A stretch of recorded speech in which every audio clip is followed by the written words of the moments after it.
Gracias a ustedes. Día de hoy. Gracias y el tema de la economía, obviamente, es un tema muy trascendente para la vida de un país.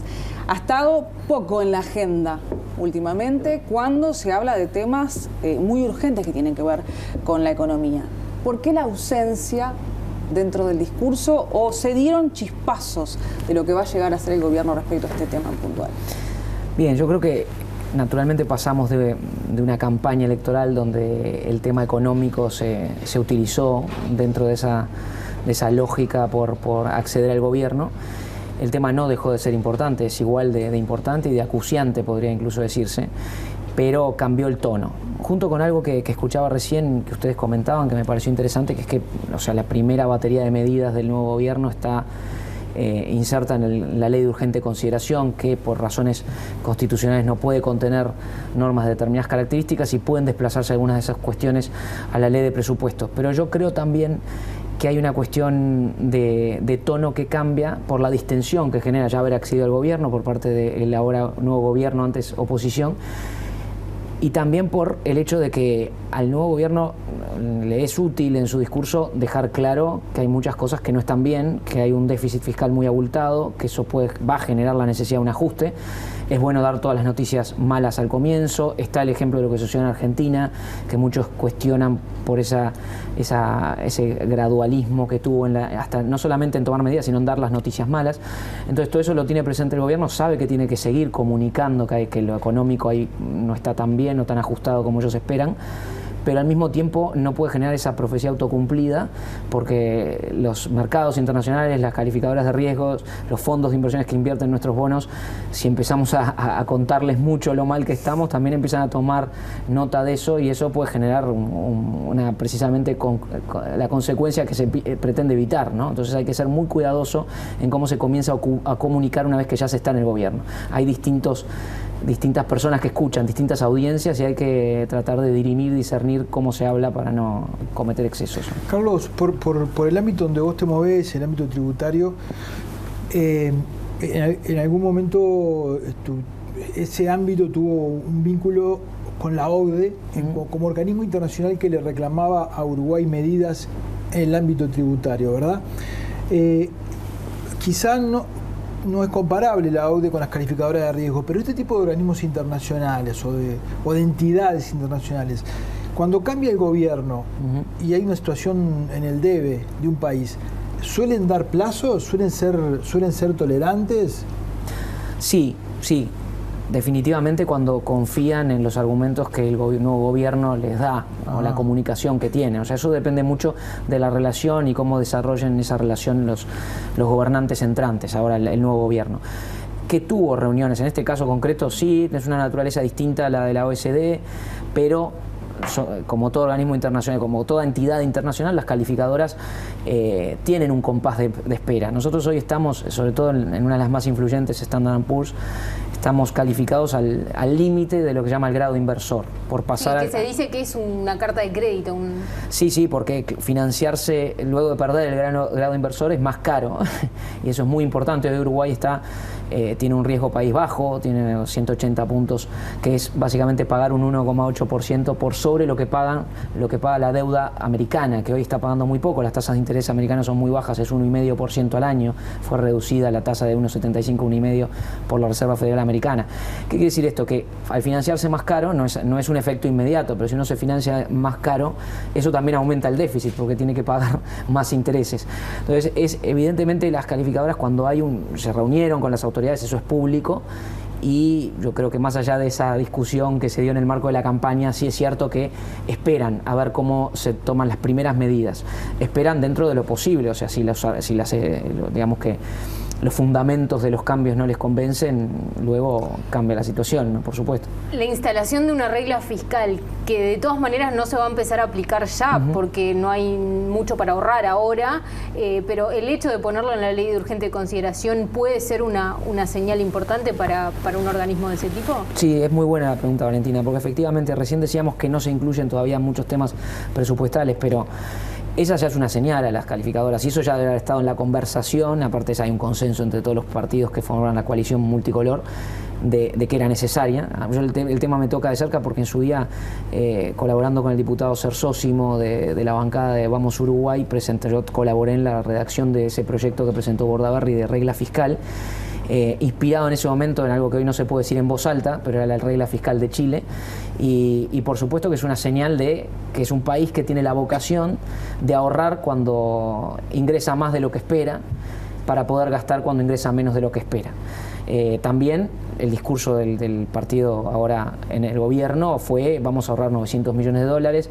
Después estuvo la discusión sobre el aumento de las tarifas, que evidentemente ahora es lo primero que se va a producir, un aumento de tarifas, con lo cual las calificadoras y en los fondos que a su vez invierten en estos bonos, y que hay que tener en cuenta, y lo hablaba con un economista que, conocido en el mercado, Rafael Mantero, buen amigo, me decía, bueno, hay una automaticidad casi de los fondos que cuando cambian la calificación de tu deuda tienen que salirse obligatoriamente por el mandato que tienen. Es un tema que quienes trabajamos también con fondos de inversión sabemos que casi que no hay opción, eso tiene un impacto.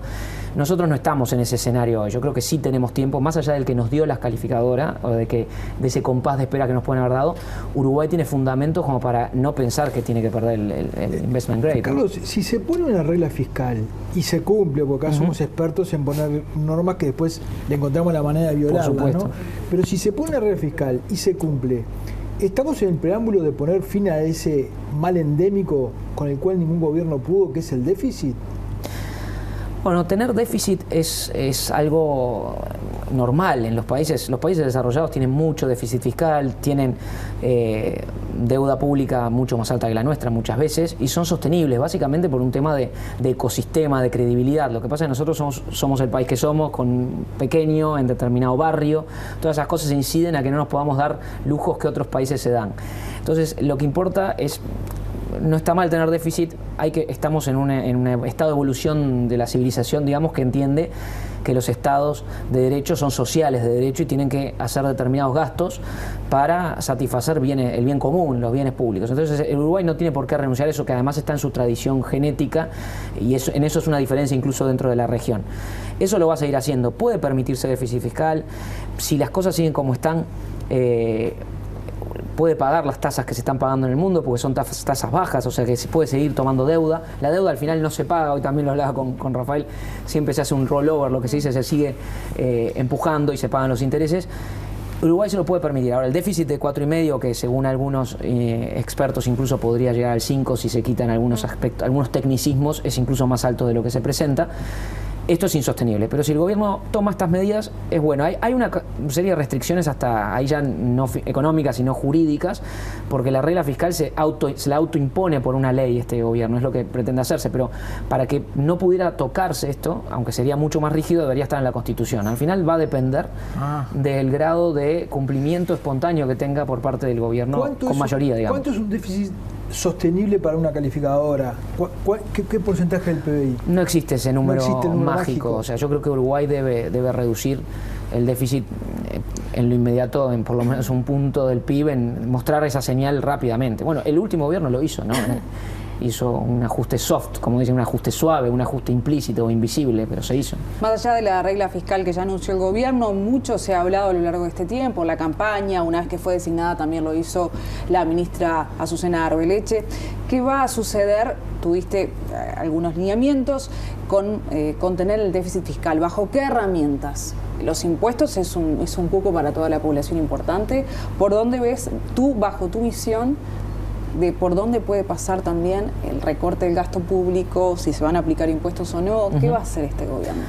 Bueno, los impuestos, como es mi área, creo que es la herramienta que más conozco que se puede utilizar, pero lo que creo es que hay una restricción de medidas, al menos en lo inmediato. El gobierno va a evitar todo lo que pueda subir impuestos porque se comprometió a no hacerlo. Sabe que si lo hace tiene un costo alto, sabe que la forma de subir impuestos más fácil para aumentar la recaudación, si el ciclo económico no es bueno, es subir impuestos al consumo, sabe que eso penaliza porque es un impuesto que es regresivo, que pagan más quienes menos tienen. Entonces eso lo va a evitar a toda costa. Va a intentar ahorrar, eso ya está en el discurso, es explícito. Va a echar mano de ajustar las tarifas en la medida de lo posible. Creo que se puede mejorar la gestión y mejorar el déficit, los números. ¿Vos pensás que tenemos una estructura estatal con tanto gasto difícil de revertir que puede, digamos, es una estructura de gasto estatal que permite un recorte para llegar hasta 900 millones? Sí, el número es posible, no es nada fácil, pero es posible, o sea, según, y no es algo, no solo es un pensamiento original, sino que lo he contrastado con expertos, con gente que maneja en el sector, en el área económica. Creo que es un número posible. Yo decía en una nota que me hacía un periódico hace un par de días que era titánico también, o sea, como es titánico, pero posible al fin. ¿Y puedo hacerlo sin subir impuestos? Sí, también. Hay una cantidad de aspectos que hoy no sabemos de la evolución económica. El mundo está... la macroeconomía mundial está muy dinámica, por no decir inestable. Entonces hay una cantidad de aspectos que tienen impacto, como puede ser el coronavirus. Lo ha tenido en nuestro riesgo país, lo tiene en la economía. Si nuestra economía mejora y va mejor incluso de lo que pensamos, la recaudación va a ser superior, el ajuste va a ser menos necesario, va a ser un ajuste de menor dimensión. Es posible, es muy difícil, pero yo no creo que hoy se pueda decir que el gobierno no tiene que incumplir su promesa para poder cumplir con el déficit buscado, digamos. Carlos, un tema que va muy atado a que a la economía le vaya mejor es la captación de inversiones extranjeras. Y en ese sentido, y por el ámbito en el que te manejas de contacto con posibles inversores, también te consulto justamente cómo has visto las señales que ha dado en el último tiempo la Calle Pou, el gobierno entrante, respecto a la posibilidad de captar inversiones, que aumenten la tasa de captación de inversiones, que cuando es baja a la economía le va mal.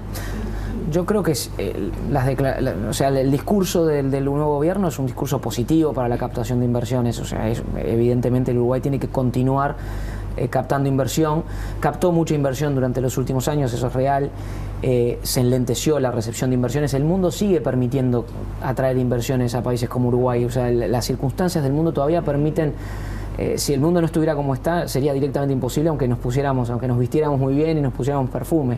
Hoy, en cambio, haciendo algunas cosas, el mundo sigue haciendo que sea atractivo invertir en Uruguay, a pesar de su escala. Hay algunas inversiones comprometidas, importantes, que eso va a afectar en la evolución de la economía. Se puede hacer más. Yo creo que el único tema que ajustaría del discurso, aunque no fue exactamente un discurso de gobernantes, sino trascendidos, aparte del gobierno, en particular cuando se habló del tema de la residencia fiscal, de atraer residentes. Sí, de atraer sobre todo argentinos. Sí, digo que no sé exactamente las palabras porque fue desmentido por propios supuestamente protagonistas, o sea, no se dijo que se querían atraer argentinos. Es un tema que además hay que cuidar mucho la relación con el nuevo gobierno argentino. Es un gobierno de otro signo político, por más que hay buenas relaciones personales entre los gobernantes, al menos entre el presidente y la familia de la Calle Pou y el propio de la Calle Pou, pero hay que cuidarse mucho, a mi juicio, en esta área. Para recibir inversiones hay que ser bueno, hay que parecerlo también.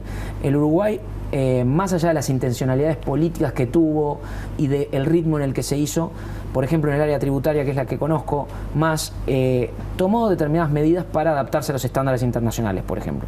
Bueno, no debe ser pendular un nuevo gobierno en ese tipo de medidas, porque esto no es un grupo de países de izquierda ni de derecha que están diciéndote lo que tenés que hacer. Son los países centrales. Hoy la OECD, por ejemplo, es el brazo técnico ejecutor del G20, que es quien diseña la arquitectura mundial. Hoy ya las Naciones Unidas tienen su papel, pero evidentemente es un diseño más Segunda Guerra Mundial. La OECD tomó el protagonismo que tiene porque el G20, los países más poderosos, se lo dieron. Entonces, no hay que ser pendular en esto. Yo el ejemplo de la residencia lo tomo como paradigmático. Ahora estaba escribiendo una columna que va a salir publicada en El Observador en la semana. Y yo decía, fue paradigmático este ejemplo porque decir, vamos a traer más inversores, porque bajamos... En la normativa uruguaya existe un umbral, si se hacen determinadas inversiones, determinado monto, se le da la residencia fiscal a la persona en concreto. Bueno, si los bajamos para que vengan más inversores, sin pensar en el esquema multilateral y bilateral en el que estamos, es pan para hoy, hambre para mañana, porque nosotros le daremos residencia fiscal, pero los otros países también lo van a considerar residente fiscal, y si vamos a los convenios que nos unen con esos otros países, el desempate, que es como se denomina estas reglas, le va a dar prioridad al otro país. Entonces, no solamente vamos a perjudicarnos reputacionalmente, sino que además vamos a dejar de rehén a aquel inversor que supuestamente queremos atraer. Entonces, este tipo de medidas en la jerga internacional se habla de que hay que hacerlas con fine tuning. Uno puede mantener, Uruguay tiene que mantener sus regímenes promocionales. Las zonas francas, por ejemplo, son muy relevantes para el PIB uruguayo. Lo ha hecho bien, pero tuvimos una revisión de la OECD que pasamos con buena nota. Hubo que hacer cambios en la normativa. Uno puede desconsiderar lo que los organismos internacionales nos pidan más allá de que juzguemos sus intenciones políticas justas o injustas, o más allá de que juzguemos si el gobierno anterior lo hizo por un interés u otro. O sea, hay que ser en esto realista, yo no diría pragmático, sino sensato. Bien. Muchas gracias por haber venido en un día tan especial y compartir tu visión tan acertada, muchas veces, sobre lo que va a ser el futuro económico de nuestro país. Muchas gracias a ustedes por invitarme. Te comprometo para estar en la mira este año, Carlitos. Encantado, de vuelta. Fue un placer siempre que estuve.